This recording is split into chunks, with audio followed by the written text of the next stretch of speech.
হজরত মাওলানা সাদ সাহেবের কিছু আপত্তিকর বক্তব্যের হাকিকত। হজরত মাওলানা সাদ সাহেবকে ভারতের দেওবন্দ থেকে আপত্তিকর বক্তব্যের ব্যাপারে ওনার দৃষ্টি আকর্ষণ করলে তিনি দেওবন্দ মাদ্রাসার চাহিদা মোতাবেক 4 বার লিখিত রুজুনামা পেশ করেন এবং ভবিষ্যতে ওই ধরনের বক্তব্য থেকে বিরত থাকবেন মর্মে উল্লেখ করেন। তিনি এরপর গত 25 ডিসেম্বর 2017 তারিখে ভারতের নিজামুদ্দিন মার্কাজে এবং সর্বশেষ গত 12 জানুয়ারি 2018 তারিখে ঢাকার কাকরাইল মসজিদে হাজার হাজার মানুষের সামনে এলানি রুজু করেন।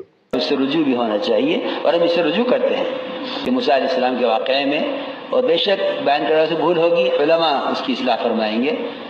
খুসুসান আমি বাংলাওয়ালি মসজিদেও আমি রুজু করছি সবার সামনে ওই যে মৌলানা হযরত मूसा अलैहिस्सलामेর वाक़याতে, तो उससे हम रुजू करते हैं और करना चाहिए। मैंने इसलिए अर्ज कर दिया कि दिल्ली में तो मैंने अर्ज कर दिया था, वो खबर नहीं आप तक खबर पहुंची या नहीं पहुंची। এসব বক্তব্যের ভয়েস রেকর্ড বিভিন্ন মিডিয়া সহ তাবলিগের বিপুল সংখ্যক সাথীর কাছে সংরক্ষিত আছে। এতবার রুজুনামা পেশ করার পরেও তিনি হযরত মাওলানা সাদ সাহেব একই ধরনের বক্তব্য আবার দিয়েছেন বলে যে অভিযোগ উঠেছে, আশা করি এমন কোনো প্রমাণ কেউ দেখাতে পারবেন না।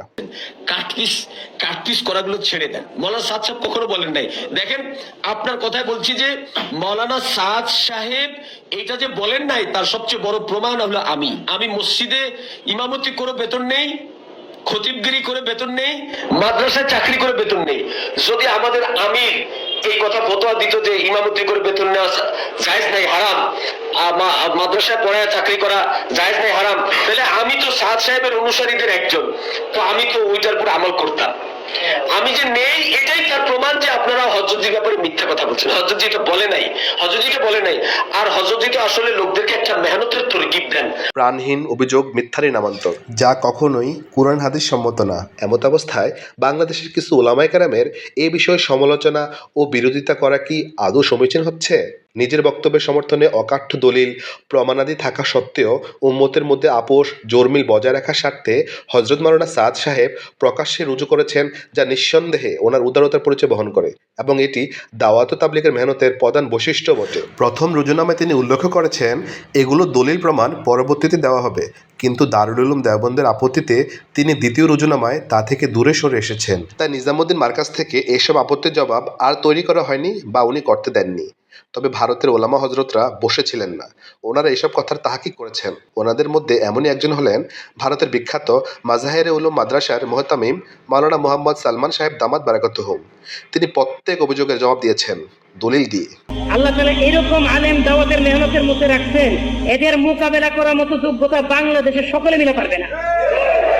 এরা দাবি করছে হযরতজি দামাত বারাকাতুহুম তাফসীর বির রায় করে। তাফসীর বির রায় মানে কি? মন গড়া তফসির করে। মন গড়া তফসির মানে কি? যেটা কোন তফসিরের কিতাবের মধ্যে নাই, এই তফসিরকে কি বলে? মন গড়া তফসির। এইটা যে ফতোয়া সর্বপ্রথম ছাপাইছিল 3 পৃষ্ঠা ব্যাপী ফতোয়া, ওই ফতোয়ার মধ্যে লেখা মাওলানা সাদ তাফসীর বির রায় করে। এই সব লীগের ভিতরে এমন আলেম আছে তফসিরের কিতাব খুইলা দেখাই দিছে, একটা আয়াতের ব্যাখ্যা নিজের থেকে করে নাই, সবগুলি ব্যাখ্যা তফসিরের কিতাব থেকে আনছে।